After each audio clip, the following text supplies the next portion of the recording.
One of the unique things about the way I use movement is that it's based on what I call 3 levels of awareness, starting with the physical, the 3 levels of physical, emotional, mental, and the spiritual that can be part of all of it.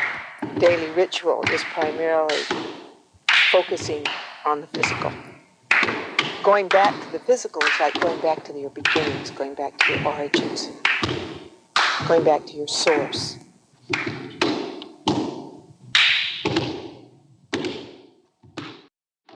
What I've discovered as a dancer is that there's a very important part of our thinking process, which I call visualizations.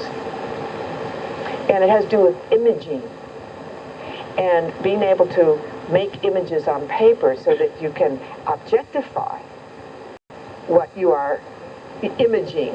And you can learn a new language. And what is that saying to me?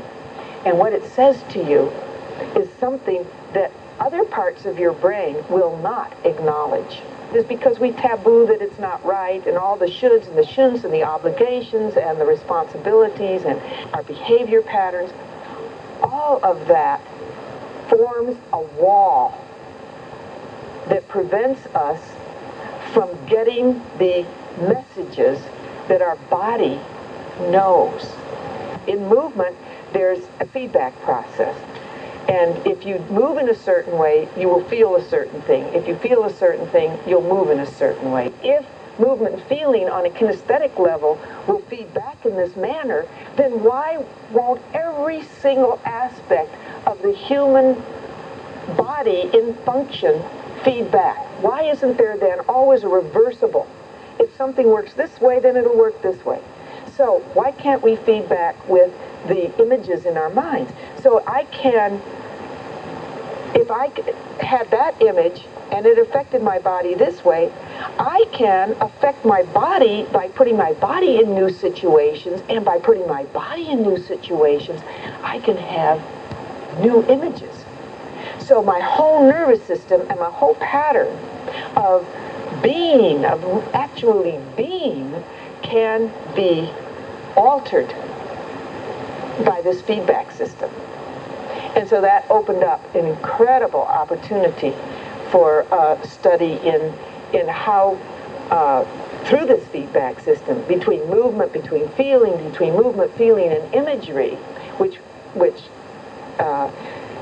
is a way, just a map of looking at how we can work with ourselves, that we have this incredible possibility of tapping into ourselves as a resource, as a metaphor for our lives, and using a creative process, create the visions that we choose. Going back to John Dewey, as John Dewey would say, I'm just talking, I'm just giving out information, and it doesn't mean nothing until you have experienced what I'm talking about.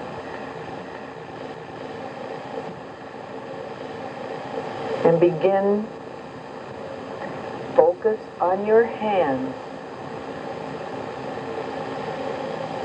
What do they feel like?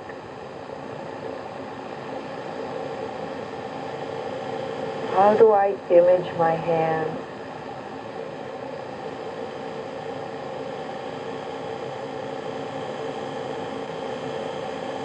What do they feel like?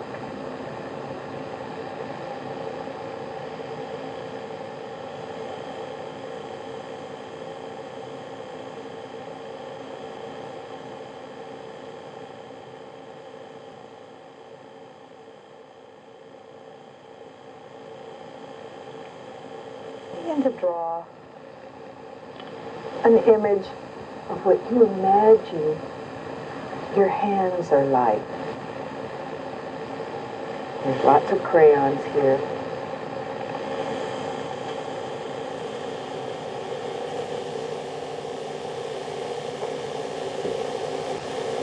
What like you to do is to look at what you've drawn as a witness.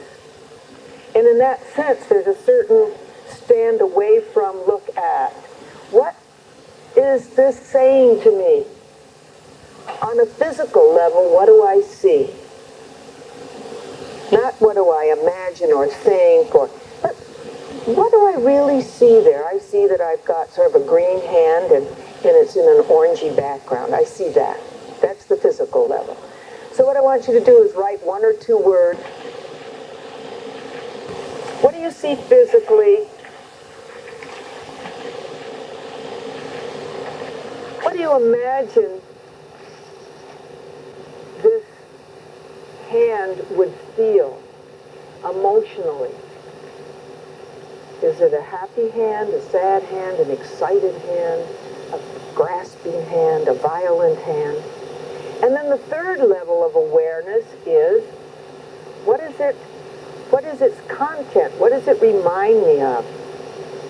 What are my associations with that? Oh, my hand looks like a flower, or it looks like a tree, or it looks like a reaching